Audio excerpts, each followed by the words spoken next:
So Jada Bharat ji was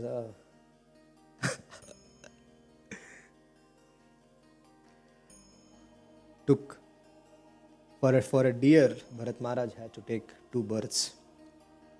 So Maharaj Bharat, the deer Bharat, and the Jada Bharat.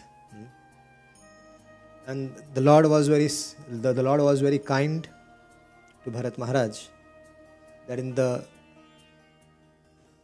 body of a deer and the body of as a Jada Bharat, he was able to remember all the previous lives. And this was only possible because of the causeless mercy of the Supreme Lord. But in this birth, as Jada Bharat, Supreme Lord took residence in his heart. He was able to 24-hour witness the Lord in his heart. And Jada Bharat was so careful that he decided that he will have no business with the material world anymore. And for that, whatever it needs to be done, he decided to do. And the best way was to consider oneself as dumb and deaf and less intelligent. Considering oneself less intelligent is very difficult. Because even if during our conversations, if you say that your health is not good, he'll accept it. Or your clothes are not good, he'll accept it. But if you say you're less intelligent, nobody will accept it. But here, Jada Bharat ji himself decided that he'll stay like a dumb and deaf person and behave like a very less intelligent fool. So he was born in a Brahmana family, and his father, his father often trained him. He used to try training him up with the chanting of the Vedic mantras, chanting of the Gayatri, and so many different situations, so many different things. And right from the very beginning, he pretended and he showed his father that, Papa, you're trying, you're wasting your time, because I'm a deaf person. I cannot understand anything. I don't know anything. So he even made him chant Gayatri, chant the Omkara and different Vedic mantras, but nothing worked. So Jada Bharat ji, Jada Bharat's father was very attached to Jada Bharat. He was not attached, but his father was very, very attached. And he was trying his best to keep him, make him intelligent, make him scholarly, but nothing worked.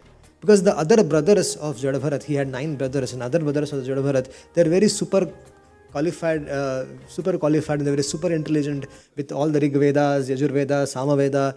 They used to perform their duties nicely. But here Jada Bharat was, like a deaf and dumb. So his father was very much worried that what will happen to my son? My other 9 children, they are very scholarly, and even this person is so deaf and dumb that how will he earn his earning? When he gets married, who will take care of him? So, Jada Bharat ji, he was passing his days, and till his father was physically present, he was being taken good care of while eating and everything. But as soon as his father left the world, the 9 sons, they completely neglected Jada Bharat. And what did they do? They started giving him pale rice, which is leftover rice from few days, and they started giving him anything, and they were engaging him in various menial services. And Jada Bharat ji, who was conscious of his previous birth, that personality who ruled Bharatvarsha, in whose name the whole Bharat Bhumi is called as Bharata. That Bharat Maharaj was now in a humble state of mind, accepting everything what was coming on his own accord. He did not, when his brothers used to offer him old rice, old food to eat, he used to eat it very happily, considering it as a nectar. But he did not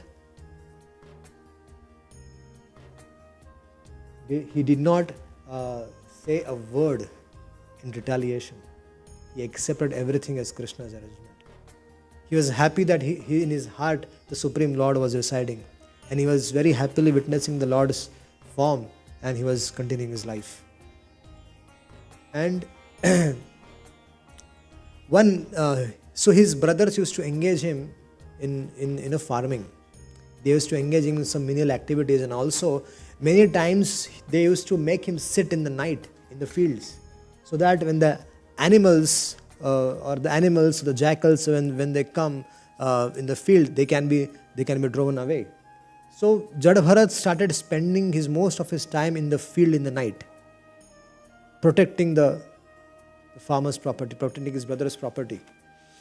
And once there was a family of dacoits, So those dacoits, they were performing a Kali Yagya.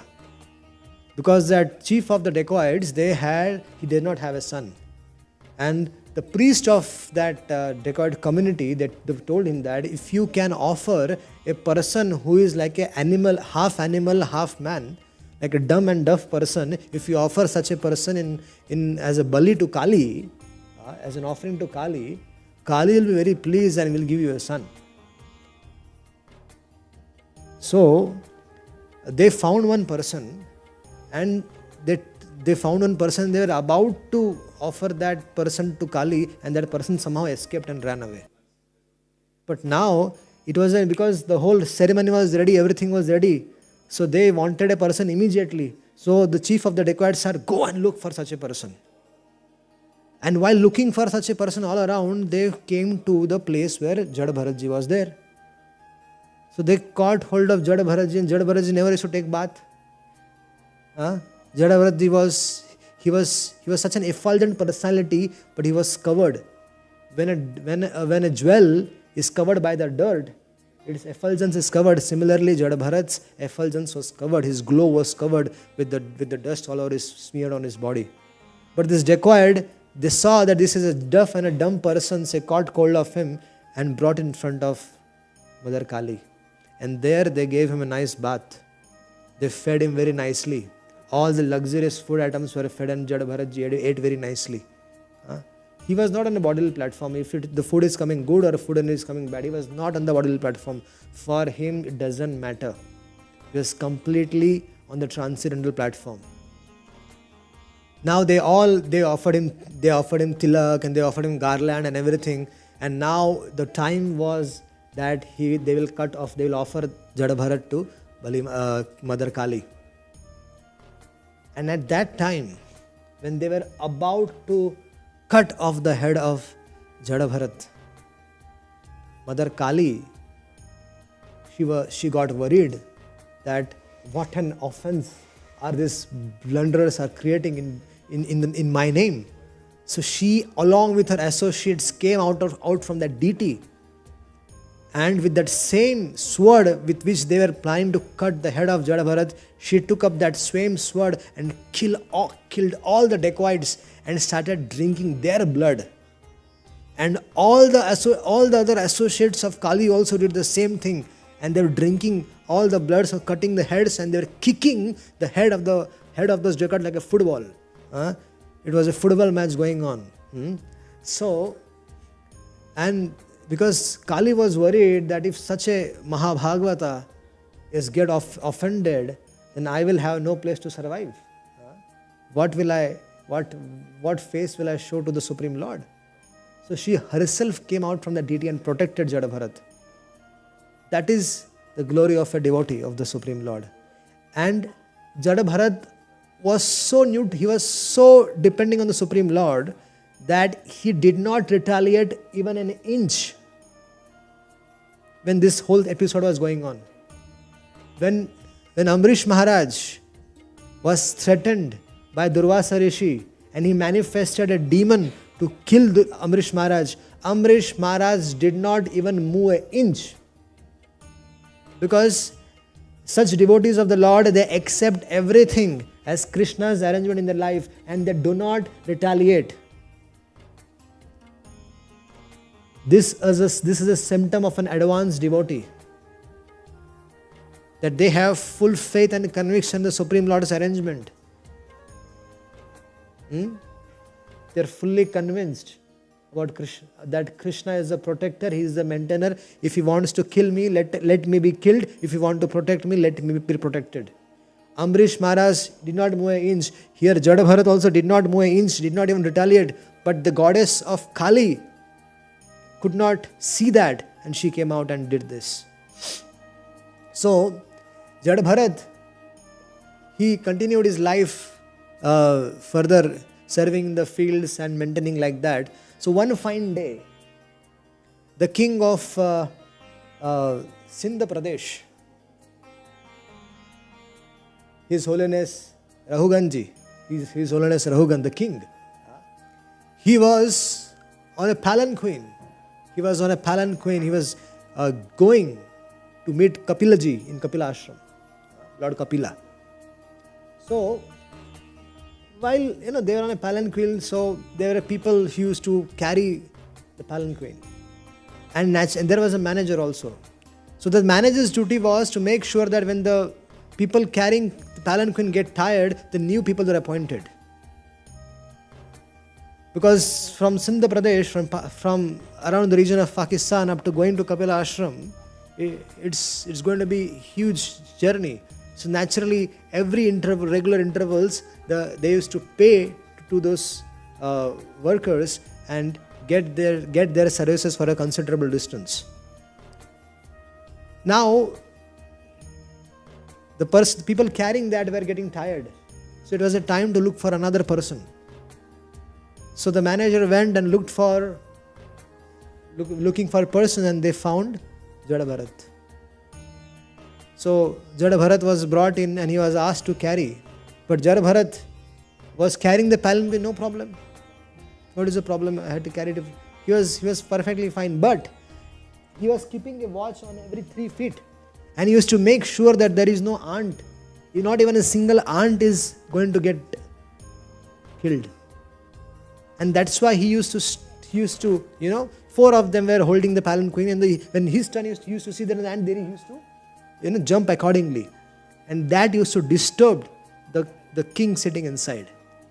Imagine if there are 4 people carrying one palanquin, and all of a sudden one of the persons, he starts jumping here and there. What happens? The palanquin gets disturbed. The king was getting disturbed. And then after a couple of times when this incident happened, Jada Bharat Rahugan started saying that what is wrong with you? Why are you not able to hold the palanquin properly? Looks like you're so old, and looks like you're dead. You're not alive, you're dead, you're going like a dead man. You have no sense of what you're doing.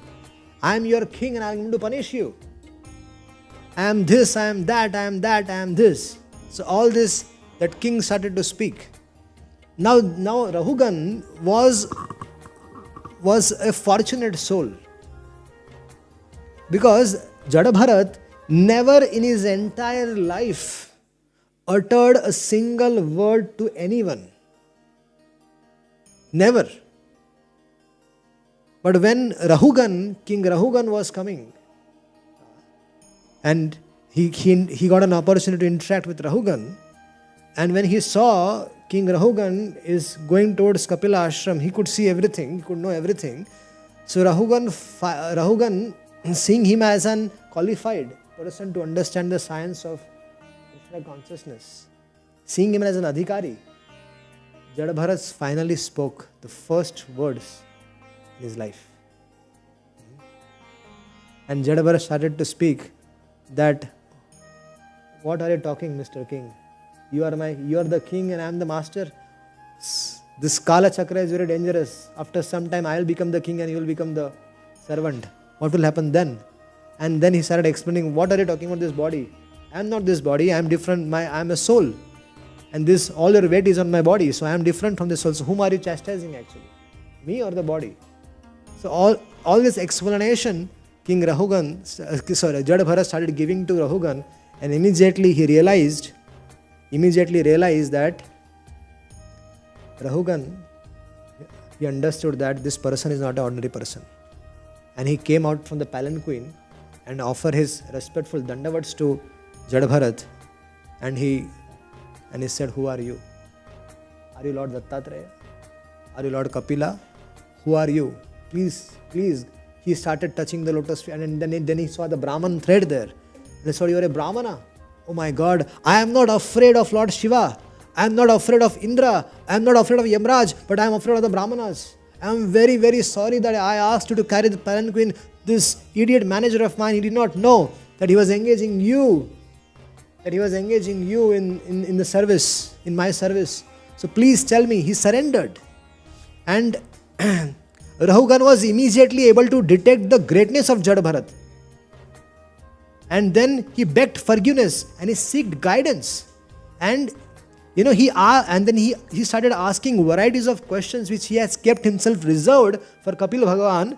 He started asking all those questions to Jadbharat.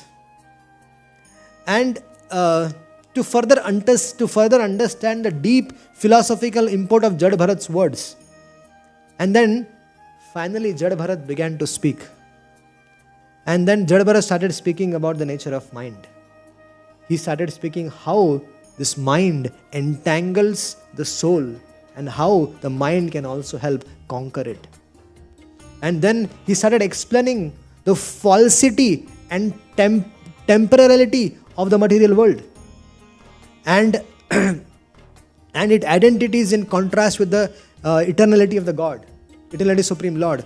And so he started speaking elaborately on these subject matters. And then he started speaking on the forest of material enjoyment. You know material enjoyment?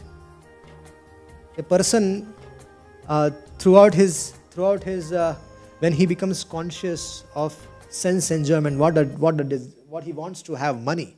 He wants to have a car, he wants to have a bungalow, he wants to have people for sense enjoyment. So he puts in so much hard effort, to try to get a degree, get a diploma, get very, very qualified. For what? So that he can start earning money and then he can attract other opposite gender. And then when he gets married, what does he do? He thinks that he will get happiness in that marriage. Initially what happens? He wants to become happy, so he says, okay, I will be happy by getting some degree.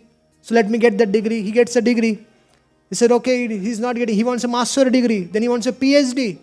Then after getting a PhD also, wow, I am still not happy because there is no woman in my life. So that person looks for a marriage. And similarly, there is a woman who is also looking for similar happiness. So she is not finding happiness in her life. So she wants to try happiness getting from someone else's life. So she is also looking for marriage. He is also looking for us. Both meet and they get married with the intention, with the desire of finding happiness in the marriage. They both try. They keep on going and finding happiness and happiness and happiness. Nothing works. Then the wife has a big list of demands. Husband has a big list of demands from the wife. Wife has a big list of demands from the husband. And they start quarreling in there itself, with the demands not getting fulfilled. Not initially. After six months, everything is good. After 6 months. I'm warning you. And then, then that husband tries to, seeing the big demands of the wife, he's saying that, if I don't fulfill the demands, she will not satisfy me. So let me earn more money. So he goes on for earning more and more money. And for that, he has to fight with so many people. He has to, earn money by so many various kinds of means. So that he can get that money and satisfy the family. And then he himself cannot control his mind and he tries to control the mind of the wife. The wife cannot control her mind. She tries to control the mind of the husband. And then both of them, they cannot control their mind, so they produce children. So they have children. And the children, they also, as they say Mama, Papa, they have gradually saying Mama, Papa, they also get a big list of demands they want from the father and mother. And the father understanding, he's my son. He's my son, she's my daughter. I need to give her the best of the education in the biggest school. So he earns more hard. He earns more hard to satisfy their needs. But Jada Bharat is saying they are just like blood suckers. They suck the blood of the head of the family, the wife and children. And same for the wife also, the husband and the children are the blood suckers for them also. It needs to be understood in both ways.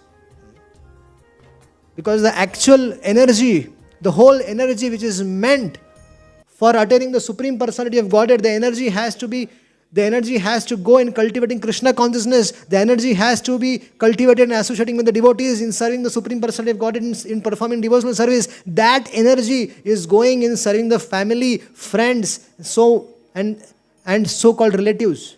Then there are relatives all around. If you are in a Western world, still you are happy because no relatives trouble you so much. But if you're in India, then there is a long list of people who are associated with you, and their marriages you have to attend. And then you have to get entangled in their marriages, their relationships, this and that, their problems.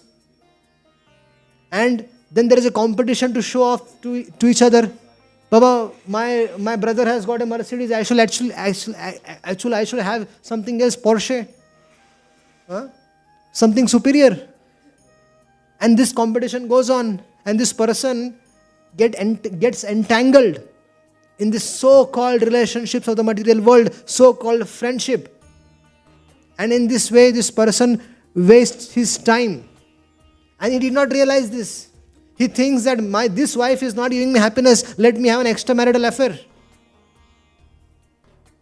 If this is not giving me happiness, he wants to have someone else. So he tries to get someone else as his wife now, or so-called wife. And then he tries to satisfy her. And then he keeps on getting entangled in this world, in this forest of material creation, this forest of material enjoyment. And gradually what happens? He dies. He becomes old, becomes weak. And because the whole youth is been spent in sense gratification and material enjoyment, what happens at the end of the old age? Is he able to practice Krishna consciousness? Is he able to practice bhakti? No. Throughout his journey, people tell him, go to temple, chant Hare Krishna, do this, do that. But no, let me enjoy my life. Once in a month or twice in a month, thrice a month, I can go and see the Lord or meet the devotees. That's enough. Not more than that. They are mad people, Hare Krishnas. Why should I become mad? Let me earn money. And then that person, with whatever consciousness he has spent his time, that becomes his remembrance at the end of the day, at the end of his life, and thus he quits that body, gets another body, and then the transmigration continues. This is the forest of the material enjoyment. And how the conditioned soul enters this world with a selfish, enjoying spirit, but then is attacked and plundered, injured, illusioned, and completely victimized by the different aspects of this material world. That is spoken by Jada Bharat to Rahugan. If you want to truly understand the nature of the material world, read this conversation between Rahugan and Jada Bharat from Bhagavatam. I guarantee you, you'll think about your ashram. So, Jada Bharat thus concluded his profound dissemination of knowledge and encouraged the king to take the path of perfection. Jada Bharatji was a Paramhamsa Vaishnava, and by associating with a Paramhamsa sadhu like Jada Bharat, Rahugan also became a Paramhamsa Vaishnava. Lava matra sadhu sangha sarva siddhi hoye. Here Jada Bharat gave not just lava matra, but he gave more of his association. Imagine he received a causeless mercy from Jada Bharat. When you see some dumb and deaf person around you, sometimes on the streets, be careful, because you never know who is who. Don't deal with him. and like a madman. Don't consider them mad. Nobody is mad. Huh? So always be careful with whom you are dealing with. We have compassion for them. So I'm not going to enter into Vedic cosmology aspect. I'm going to skip that. Hare Krishna. So, in the 26th chapter, there describes how a sinful man goes to different hells and different hells, and where he is punished in various ways by the assistance of Yamaraja. And the spirit soul, under the influence of the three modes of material nature, he thinks himself to be the doer of the activities, and which are actually carried out by the nature. The foolish person, he thinks that he is independent of any law, right? He thinks that he can do anything in the world. The law of constitution of the country, if he is following that, that is sufficient. But that is not all in all. There is a law of nature also which one has to follow. And he engages in sinful activities, and as a result, he engages in so much sinful activities which might be correct in the constitution of a country, but as per the law of nature, it is sinful activity, and thus he is put into hellish conditions of life after life, and is punished by the law of nature. The basic principle of this suffering is that he foolishly thinks himself independent. People, why they commit sinful activities? Because they think themselves are independent. And that is the reason, although he is strictly under the laws of material nature, but he thinks, "Hare, mujhe kaun kya kar sakta hai? Who can do what to me? I am free bird." So, Shukdev Goswami, he describes that there are 28 types of hellish planets, which are Tamishra, Andatamisra, Raurava, Maharaurava, Kumbhipaka, Kalasutra, Asipatravanaha, Sukhar Mukhaha, Andhakupaha, Krimi Bhojana, Shandashmaha, Tapta Surmihi, Vajra Kantakaha, then Vaitarani, Payodha, Pranarodha, Vishanaha, Lala Bhakshaha, Sara Medhyana, Avichi, Ahepanaha, Kshara Kardhamaha, Rokshaghana Bhojana, Sulapotraha, Dandashukaha, Avata Nirodha, Paryavartanaha, and Suchimukha. These are the 28 different kinds of hell which are mentioned in the scriptures. And a person who steals others' money, others' wife or others' possession are put into Tamisra. A person who tricks someone or enjoys his wife is put into the hellish condition known as Andatamisra. A foolish person who is absorbed in the bodily concept of life, and he's simply maintaining his family on that bodily concept of life, and he commits violence to other living entities, is put in the hell called as Raurava. Then what happens? The animals he killed take birth. They are the animals he has killed. If someone is eating, there are so many animals people eat in the Western world, even in India also these days. So that same animals, they take birth as creatures, as rurus, and they cause great suffering for him. And then those who kill the different animals and birds, they are cooked in the same way as if when they cook the animals, in the same way that they are been put into the hellish planets, and they are cooked accordingly, same way. The same feeling they will also get. Now whenever somebody enters into the hellish life, he is given a body called as Yatana Sharir. Because the soul dies, confirms. The soul dies, so soul cannot live without the body. So when he enters the hellish planets, he is given a Yatana Sharir. Now, in that Yatana Sharir, in the Yatana body, that's Yatana means the pain, the body which can give you pains, only pains. So he is punished. He gets punishment, receives punishment, gets boiled, gets pierced, and so many things happen to him. But he never dies. He never dies. That body is such that he will suffer and suffer till the time he has to suffer. But he never dies.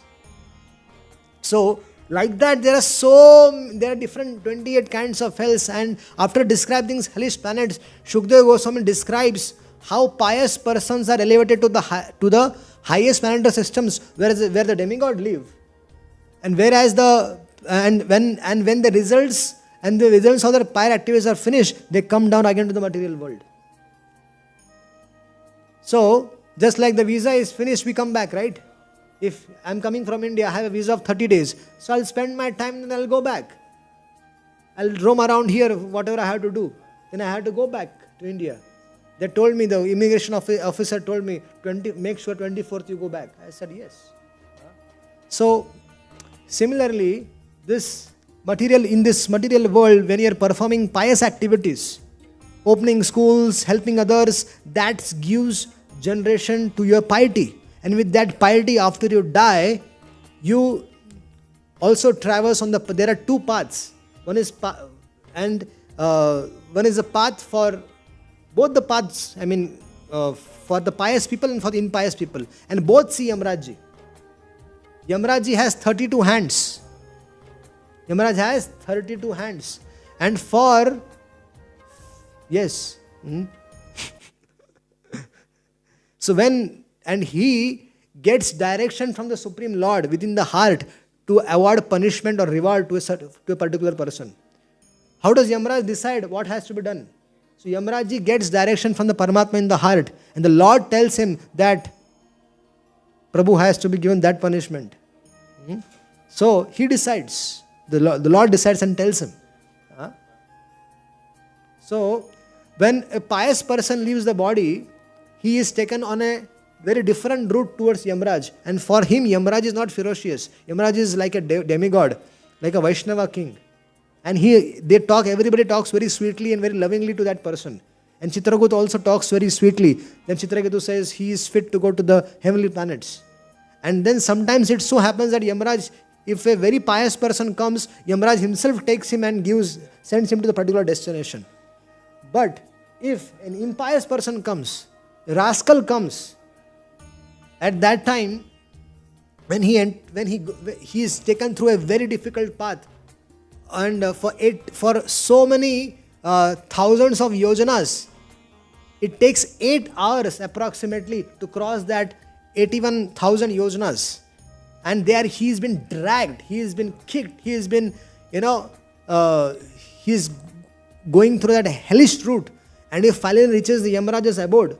And there Yamaraj is not handsome looking person, he is a very ferocious looking person, and everybody screams and shouts at that person. Chitragut also says, Chitragut says to him, so you rascal, you perform this acts.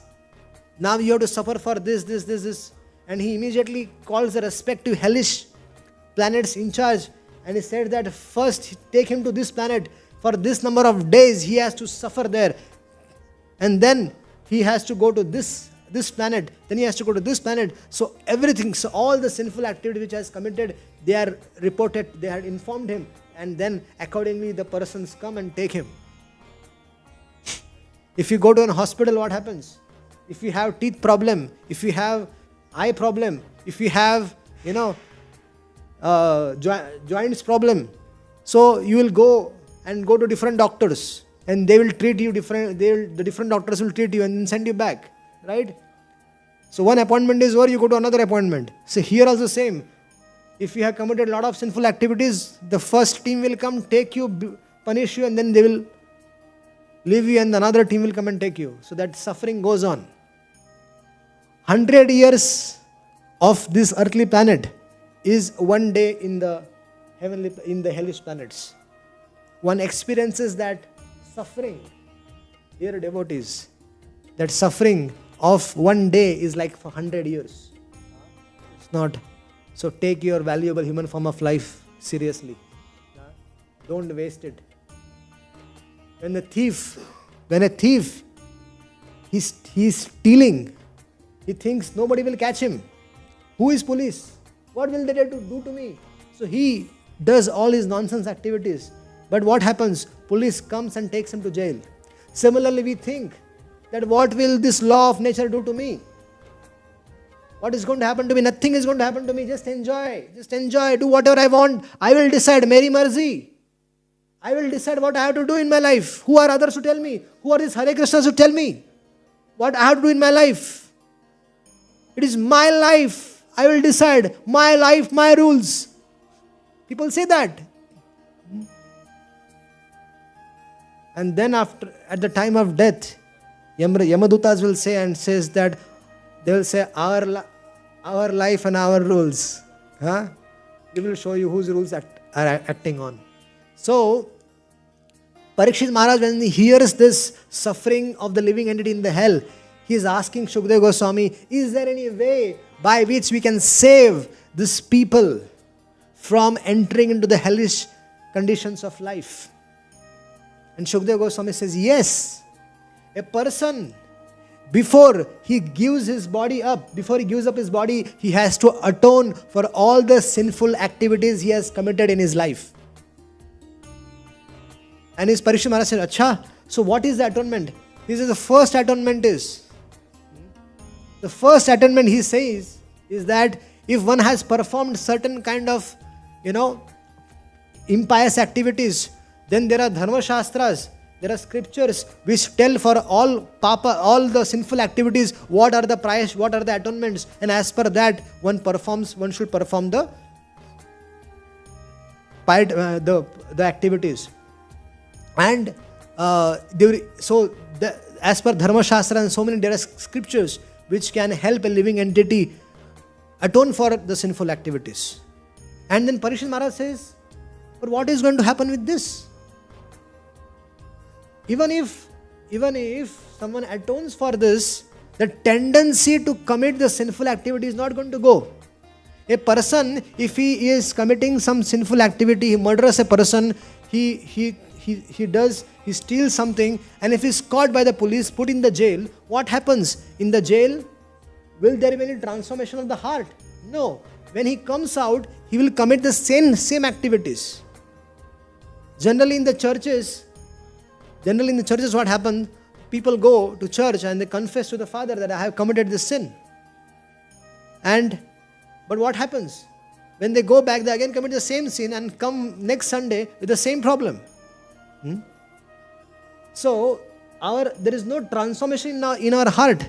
So, Parikshit Maharaj rejects the proposal which is given by Shukdev Goswami. He is saying, I don't accept this. And Shukdev Goswami says, yes, you passed the test, because Shukdev Goswami was testing Parikshit. Then he says, there is atonement by knowledge, atonement by jnana. That one who knows what is right, what is wrong, and accordingly performs all the required tapasya, austerities and everything. What happens? He is purified he is purified and he is elevated in consciousness. But Parikshit Maharaj says, Shukdev Goswami ji, Gurudev, these are like the bamboo trees. Bamboo trees, they are uprooted. Even if if there is a field of bamboo, and if the bamboo field is put on a fire, what will happen?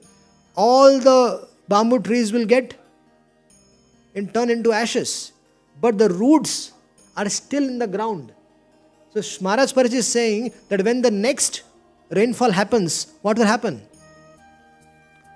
That roots will get again fructify, and they will again start growing.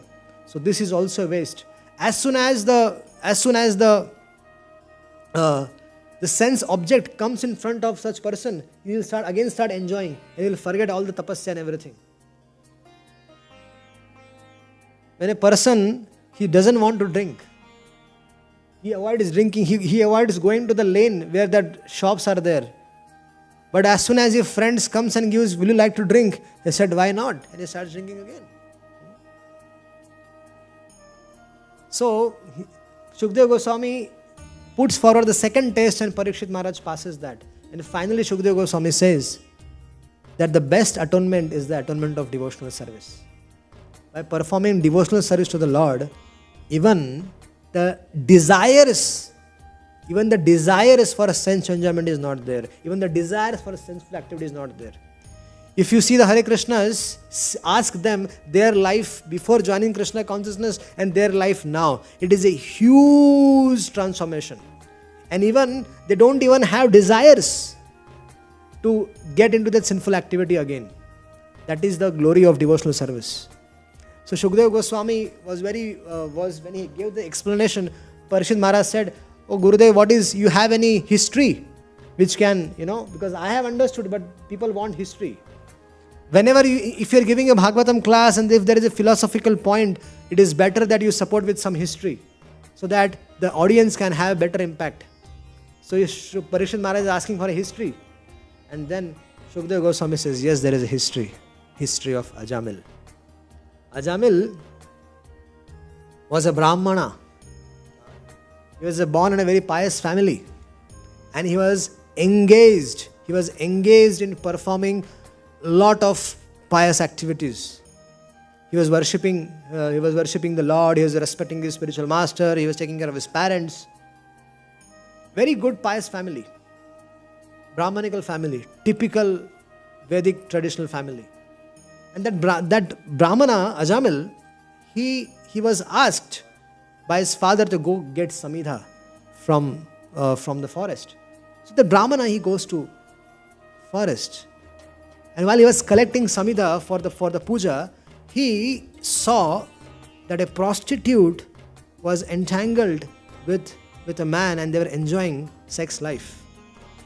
And that prostitute was so beautiful that Ajamil got attracted to her. And so attracted to her that her image was not going from his mind. Somehow, when he was watching this, he tried to remember all the instructions he has received in his school, from his father and everything. But still, it was not possible for him to control that. He got bewildered. And even when he went home, he was just thinking of that prostitute. He was so mad. He was a married person. He had a very beautiful, chaste wife. But he was so mad behind that girl. So he went to her house and he said that, "I want to marry you." "What?" And he said, "You want to marry me? Then I have this big list. This big list with me. You will have to fulfill all my desires." And he said, "I will do everything in the world, just become my wife." And she said, "But you cannot have that other wife, your first wife in the house. You'll have to kick her out." "Oh, I will kick her out, no problem."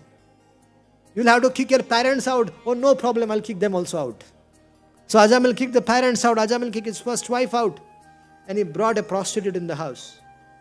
And for fulfilling the desires of a prostitute, Ajamil was working day and night. Day and night he was spending his energy in fulfilling the desires. And from that prostitute, Ajamil had 10 sons. His last son, 10th son, was at the age of 82. And Ajamil's, while he was spending his time with the prostitute and with the sons of the prostitute, he did not realize that his whole life has passed by and it was time for the death. When he was 88 years old, he was about to die. At that time, Yamaraj, the head office, the Yamaraj is sent three of them. Usually 2 people come to take a particular Jivatma. Just 2. But here 3 people came.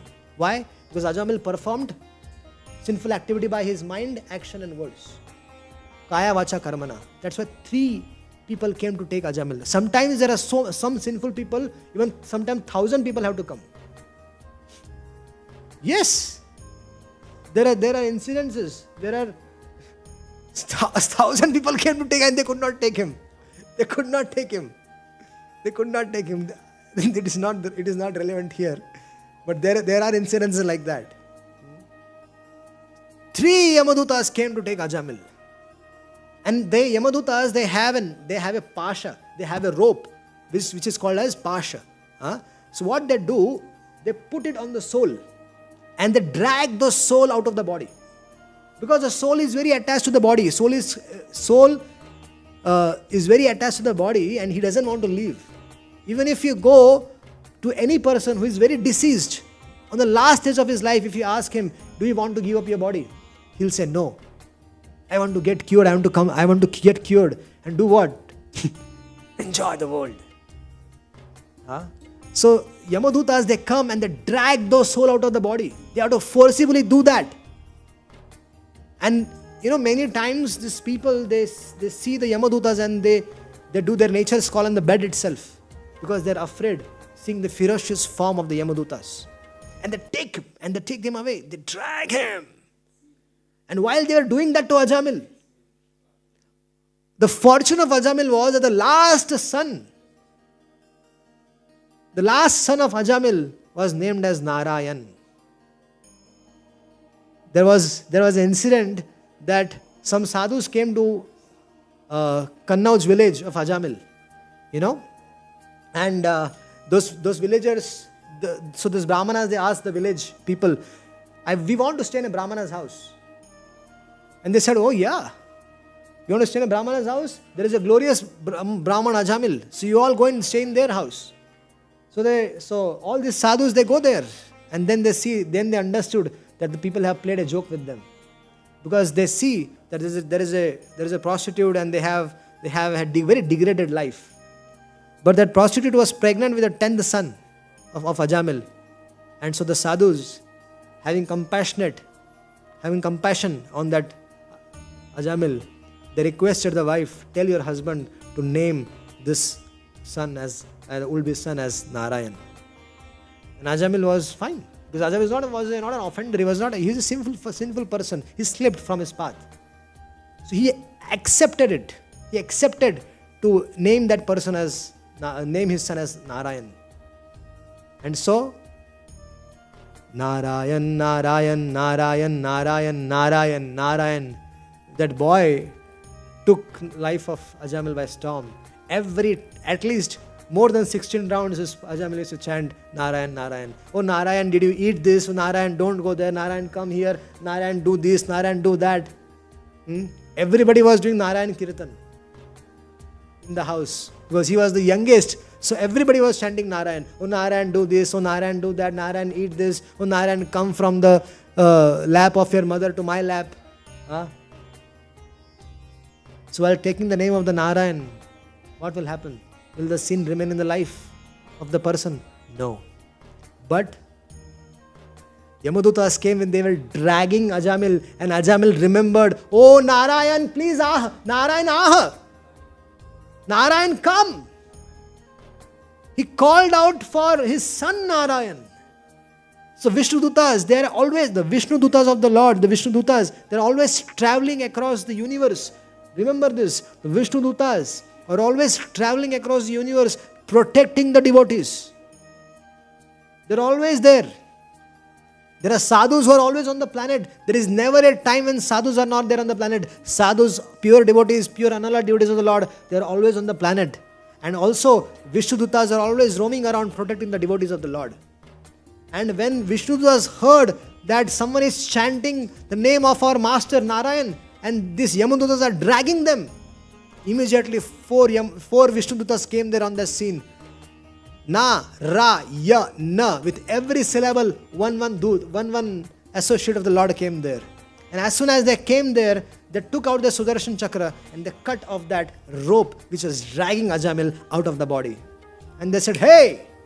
Vishnudutas said to Yamadutas, who are you? Why are you dragging such a pious person? And the Yamadutas said, pious person? We have a big list, Baba. We have a big list with us of all the sinful activities. We are coming from, official paper that we have an arrest warrant. We can take him. He said, Vishnuduta saying, what is happening in Yamraj's abode? If you guys cannot identify who is a pious and who is impious, who is a devotee and who is non-devotee, you are telling him as a Duratma, he is a Mahatma. Ajamil is a Mahatma. I said, what? Ajamil is a Mahatma? How come? And the Vishnuduta said, explain what is Dharma. to Yamadutas. Yamadutas said, Dharma? Whatever Narayan said in the scriptures is Dharma. Whatever he has said to do is Dharma. Whatever he said not to do is Adharma. Simple. And then says, who suffers in the hell and who doesn't suffer in the hell? So they gave all the explanation that those who perform all the impious activities, they trouble people, they do these things, should suffer in the hell. And Ajamil did everything. And we have all the right to take him. But who are you? Who are you? Why are you stopping us? And why are you calling this person as Mahatma? Mahatma Ajamil. Huh? And then the conversation went to that extent wherein now two kinds of dharmas are there in the world. Please hear attentively. One, general principles which are applicable for general people. And then there is the principles of Bhagavad Dharma which are applicable for the devotees of the Lord. Yes, all the devotees who are practicing Krishna consciousness, they are surrendered to the Lord. They are under the jurisdiction of Bhagavad Dharma. They are not under the jurisdiction of ordinary principles, ordinary religion or ordinary religious principles. This one has to be very clear. There are two kinds of religious principles. One is transcendental religious principle called as Bhagavad Dharma, and there is ordinary religious principle which is for general people. And they explained what is Bhagavad Dharma. Bhagavad Dharma means one who has knowingly or unknowingly one has followed the principles of Bhagavad Dharma, he will get delivered. And Ajamil, they said that Ajamil chanted the holy name of Lord Narayana. But they said he chanted the name of his son Narayana. He said, yes, but whose name it is? It's Narayana's name. Even if Ajamil has purified his existence from not only from the sins of this birth, but also he has become freed from all the sinful activities he has committed in the previous births. Ajamil is a purified soul because he has chanted the holy name of Lord Narayana day in and day out. How can you take him away? How can you take him away? And Vishnudutas kicked Yamutas away from that assembly. He said, you go, you rascals. And then Ajamil heard this conversation between Yamadutas and Vishnudutas about the transcendent religious principle about Bhagavad Dharma. And he got liberated there itself. Janma karma cha me divyam eyam yovati tattvataha tyaktva deham punarjanma naiti mamiti swarjuna. And Krishna says, one who understands my birth activities, he will be delivered from the cycle of birth and death. Here, he understood the glories of Lord Narayana, his birth activities and everything. And he understood the principles of Bhagavad Dharma. And he was delivered, he was liberated. So, from Ajamil, taking the lessons from there, Vishnudutas also disappeared. And Ajamil went to Haridwar, performed devotional service in the association of devotees. And Ajamil, after 13 years from that particular incident, that's same four Vishnudutas, they came and they took away Ajamil to the abode of the Lord. But here what happened, when Yamadutas, they went back to Yamarajji, that day they did not even offer him Dandavat Pranam. Usually there was a procedure, right? They go offer pranams and they give the reports. But today they were so angry on Yamraji. Oh Yamraji, tell us, are you the topmost authority of the universe or is that is someone else? What happened? No. Tell us. We were thinking that you are the topmost authority and we are serving you. But looks like there is another police department. Looks like there is another government who decides who is sinful and who is not sinful. What is going on? Oh, what happened? No, today we were about to get killed. We just survived. What happened? He said, we went to take this Ajamil, and there all of a sudden, 4 brilliantly looking effulgent people, they came and they tried to save Ajamil. They saved Ajamil and they kicked us out. They are about to cut our head with the Sudarshan Chakra. And Yamaraji understood And he understood, tell me in detail. And he said, oh, you all are very fortunate that you got the darshan of the Vishnu Dutas. So Ajamil was a devotee of the Lord. And I am very fortunate. So he prayed. Immediately he remembered Lord Narayana and he prayed that thank you so much for delivering my associates.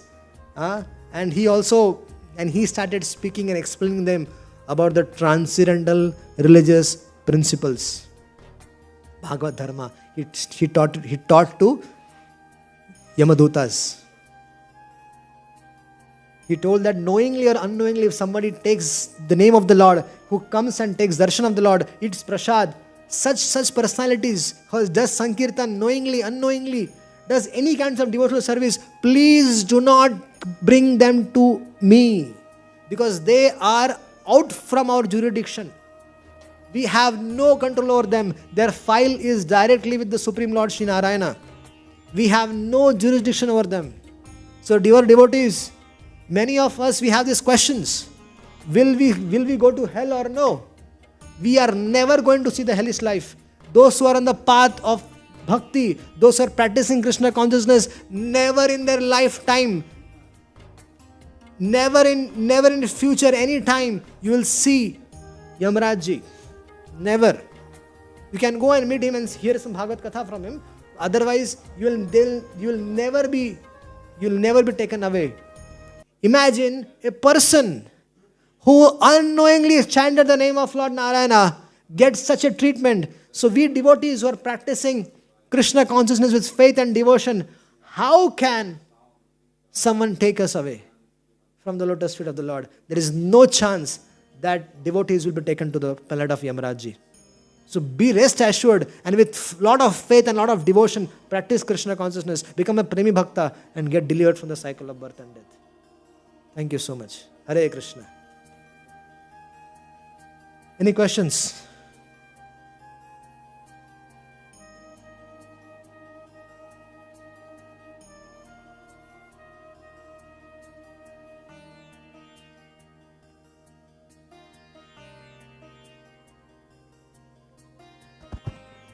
Hare Krishna. Thank you for the amazing lectures. I wanted to ask, what is the abode of Yamaraj? I mean, is it also in the material world? Yeah. So he's also, what is the tattva of Yamaraj? What the tattva? Tattva? Jiva. Jiva, okay. But is it powerful? Is a powerful personality. Yes, Prabhu.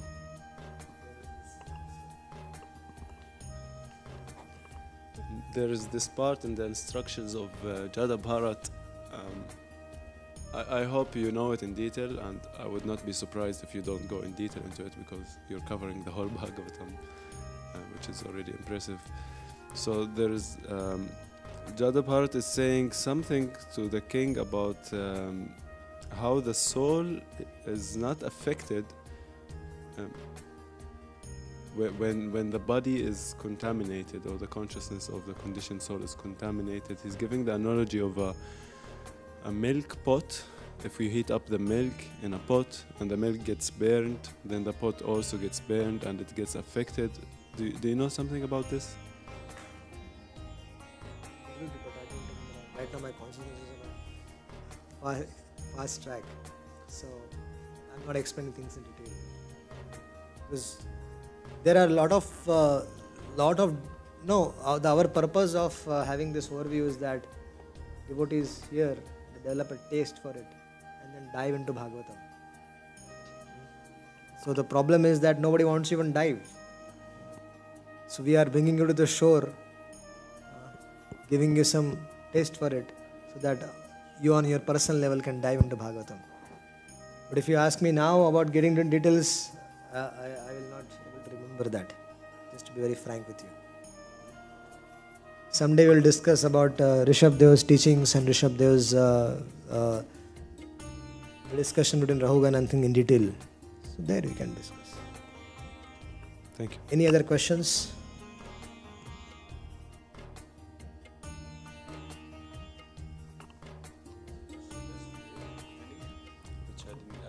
ask it now? Yeah. In the chat. Yeah. Sure.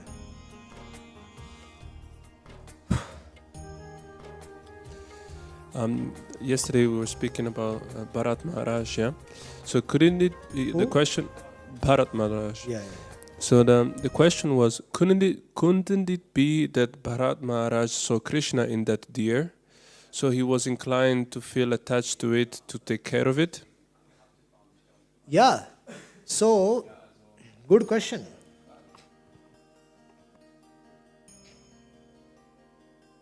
So, definitely in everybody's heart Krishna is there, and dearest heart also Krishna is there. But there is a certain if someone is in trouble, difficulty, right? We help that person. It's not that just an example, okay? If some girl is in difficulty, if a married person is there, he is going with the husband and wife, both are going. And if a girl is in difficulty, she is met with an accident, okay? So the wife says, okay, go and help that girl, and gets admitted to the hospital, does everything. So he knows the limit that, okay, she belongs to someone else, she was in difficulty, I just helped her. That doesn't mean that he will go and get married to her, because he already married. So there is a line to be drawn, right? Where what has to be done. Now Bharat Maharaj has given up his wife, his children, his kingdom, everything away. He took Vanaprastha ashram. What was the purpose of the ashram? Was to perform tapasya, perform devotional service. Yes, he jumped in the water and saved that deer. That is perfectly fine, right? But that doesn't mean that he should have. That doesn't mean that the care of the deer was with Bharat Maharaj. No, Bharat Maharaj was there for performing tapasya. Like this, there are so many living entities in the forest which get eaten up every day by the other animals, and Bharat Maharaj has no control over this, right? Who has the control over this? We have no control over the earth. What is happening? There are so many people who meet with the accident, right? Do we go and help everybody? No, we cannot. If we see something happening in front of us, we can do that. So we need to understand that Bharat Maharaj was certainly an elevated soul, but it is to give us a lesson, to give us conditioned souls like us, lessons of life. So Lord Krishna does something in the life of such great personalities, so that we can learn lessons from that and be very careful on the path. So Krishna uses Pandava's life to teach us a lesson that gambling is not a good thing to do. Gambling can lead to so many different problems. So Bharat Maharaj did perfectly well by helping him bring out of the water, but then he should have handed it over to the other deers. There was no need for him to continue taking care of that. Yes, Prabhuji.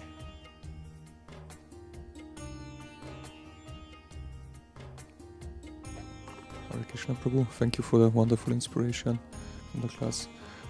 I would like to ask a little bit further on this question. It's actually somehow clear how to act and which act we should do and which act we should maybe reject, or why not to help or not to do. Maybe you can a little bit more explain, because we are also in different situations, have different positions or situations or ashrams or whatever, and what is our need, what is our not to need to do, and different services, different things. And maybe that we can also in a healthy way decide what is really our duty, what not our duty. Is it more also belong to our ashram and vana and different things? It's very simple that all the occupations are to be done to develop attraction for the Supreme Lord. If certain activity is not helping us develop attraction for Supreme Lord or in a devotional service, it should be rejected straight away. Very simple. That occupation which does not provoke attraction to the Supreme Personality of Godhead should be rejected. Simple. Then it is any varna, any ashram, any work, any occupation This is the very simple rule can be followed. It means for us, Everyone. What not that it not helps us to get attraction to the Lord or the others. If there is an activity which is not going to help you come closer to Krishna, it is not an aspect of devotional service, should be rejected.